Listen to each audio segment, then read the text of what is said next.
Composers are still in a legal battle with Microsoft, VR gamers are causing more destruction, and Sony is going to save the planet. We're going to be covering this and more right now. I'm Nate Bramley, and welcome to Clocked. Composers of the notorious Halo theme, Marty O'Donnell and Mike Salvatore, have threatened further legal action against Microsoft if a settlement can't be reached in the coming days during mediation. The almost 2-year-long lawsuit started after a decade of the two chasing clarification around missing royalties for the iconic score that accompanied the game's release over 20 years ago. Microsoft is pushing back, saying that they are in fact the owners of the music, and what the two are owed has already been paid. If a settlement can't be reached, then O'Donnell and Salvatore are threatening to delay the release of the new Halo TV series or to push to have the theme removed from it entirely.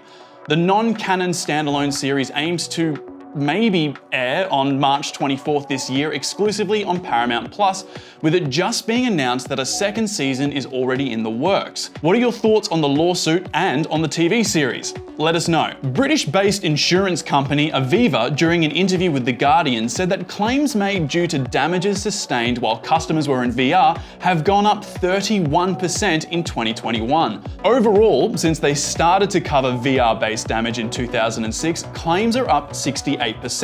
Kelly Whittington from Aviva said during the interview that they've seen similar trends with handsets, the Wii Nunchuck, fitness games, and even fidget spinners. With whatever the metaverse is right now, right around the corner, it's safe or unsafe to assume that such instances are probably going to increase. So please, everyone, try and be VR safe so you don't end up like this overly confident gentleman. You did?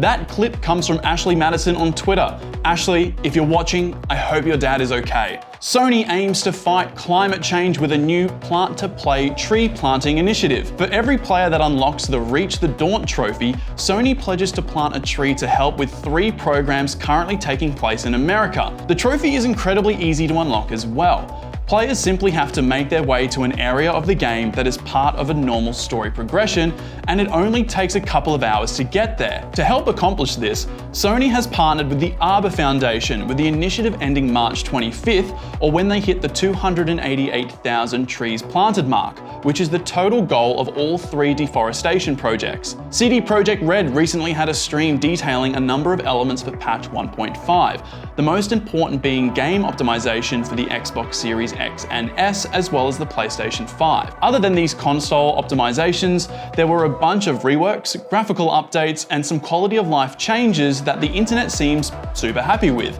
The game hasn't recovered since its launch back in November of 2020, with less than 2% of its peak player numbers still logged into play. Not even allowing modders to try and fix the bugs and add extra features was enough to get people back into the game. Finally, Bioshock is coming to the big screen thanks to the small streaming service Netflix. You might have heard of them. The partnership with game publisher 2K and parent company Take-Two Interactive has gotten the internet buzzing, but with no directors or actors tied to the project, we hope that excitement doesn't fizzle out. Additionally, there is no word as to whether it's going to be canon, if it's going to be set in Rapture or Columbia, or who our protagonist is. This isn't the first time that a Bioshock movie has been explored, however. Back in 2008, Pirates of the Caribbean director Gore Verbinski was set to make their own adaptation, but the project was dropped a year later, with Universal becoming concerned with the projected budget spend. Who, what, where, why, and how would you want the movie to play out? Let us know. And that is it for this episode. For extra information on these stories and more, make sure you head on over to happymag.tv, and we'll see you all next time.